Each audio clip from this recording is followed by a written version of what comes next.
6, welcome to Friday's story time. We are on chapter 7 of Skycircus today. Malkin had bored of the performances quite early and decided that he would take a look around and do some solo investigating instead. While Robert, Lily and Tolly were watching the dreadful antics of the show, he'd slunk away beneath the rows of seats and fidgeting feet, avoiding the scattered popcorn droppings and the half-eaten toffee apples stuck to chair legs.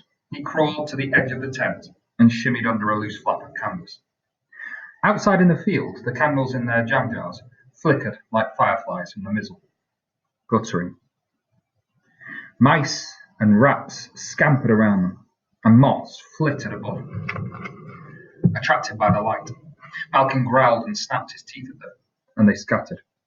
The haze cleared momentarily, and he saw that the fencing in the ticket kiosk had already vanished. The rest of the signs and stands had been taken down and folded flat and were being carted away by a gang of men towards the big Skycircus balloon floating behind the big top. Soon the whole site would be dismantled and ready to be transported off along with the crew to the flying circus's next stop. The grey murk descended again. Malkin set off after the men, taking care to keep to the shadows as he followed their path. The ground beneath his paws felt soft with the damp of the field.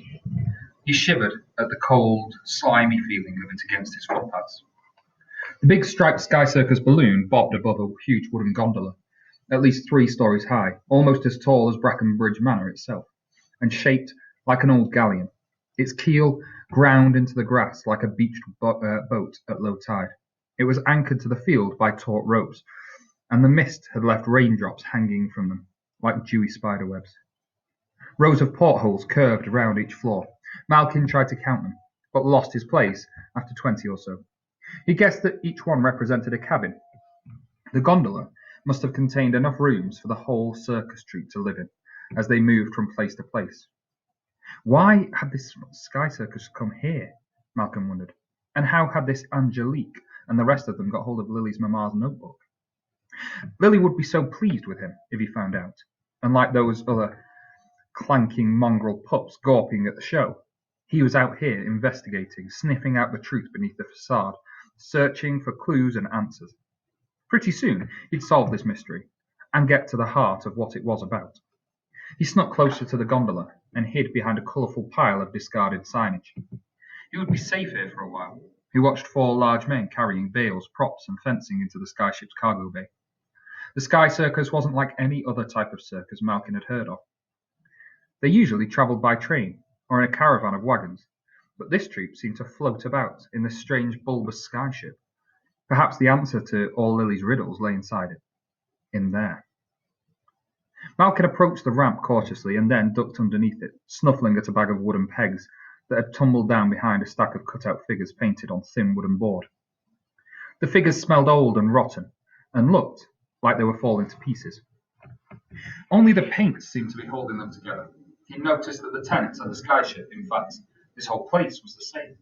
Something about it felt stale and fishy, and not in a good way, like fishmonks in the village. Malkin poked his head out from beneath the ramp and stared up into the dark interior of the ship.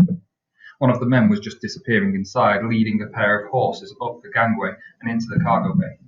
There was a shout of "Mind your heads!" and a big cage with 2 lions, a tiger and a bear inside was wheeled on board. Malkin heard horses' hooves from deep within the skyship and a whinny of alarm. One of the big cats gave an angry roar. Then there were creaks and clanks as the cats were stowed away in the hold and made good. He wondered if he should really risk climbing aboard and looking inside, or if it was better to go back to the big top and rejoin Robert, Lily and Tolly and make a plan together. But then they didn't even know where to start. Perhaps talking to the animals for a few minutes would help. Surely those creatures would know what was going on. He shimmied up the ramp and into the darkness of the gondola's loading bay. The wild animal's cage was parked in the centre of the space, secured to cleats on the floor with ropes. The lions and tiger and bear inside looked mangy and mournful. "Good evening," Malkin said to them pleasantly. But they didn't respond. It seemed they were not big animals, but wild beasts, and consequently couldn't understand a word he said. They looked dumb as a box of rocks and twice as dolorous. It would be no use trying to get any inside information out of them. The best he could expect was a bunch of disappointing squawks and growls. That's if he was lucky, and if he was not, then probably a few farts and burps as well. He was about to give up his quest and beat a hasty retreat when he heard two voices at the base of the cargo ramp. He dipped down on his belly and inched to the edge of the loading bay, then peered out. The figures leaning together in such a conspiratorial way were a bit of a blur in the mist, but Malkin recognised the voice of Slimwood and the shape of Madame Lionsmane. He slithered closer and pricked up his ears to try and catch their conversation. The ticket and book must have drawn her, as we'd hoped, Madame Lionsmane was saying. It worked then. Our fly trap, Slimwood replied. She really does think the winged girl has something to do with her mother. We, Madame Lionsmane laughed a cut-glass laugh. Mon Dieu, if only she knew the facts. But I guarantee that she'll wait until after the show to speak with Angelique. When that happens, I want you and the lump to grab her. Malkin jumped to his feet. He had to get back to warn Lily and Robert and Tolly right away. They must flee, and quick. Behind him, the lions and tiger and bear in their cage growled softly, and the horses whinnied and shifted in their stalls. As soon as the bearded lady and the ringmaster returned to the big top, he stepped from the cargo bay and ran to the end of the ramp. He was just about to jump down when an enormous figure loomed up in front of him through the mist. He tried to dodge away from it, but its hands shot out and grabbed him in a self-assured grip. What's going on? Malkin cried, his voice wavering with shock. Unhand me, you fiend! The figure laughed, and the creaking cackle emanating from its mouth sounded like fingers scraping down a blackboard. The lunk. Malkin's alarmed barks were silenced by the mechanical's large fingers grasping his snout.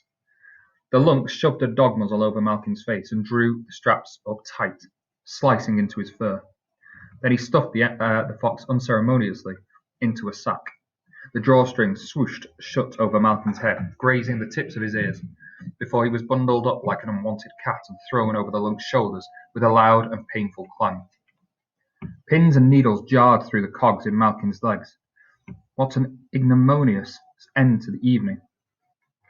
He hadn't been wound since this morning either. How could he be so stupid as to wander away from the others, and without his key?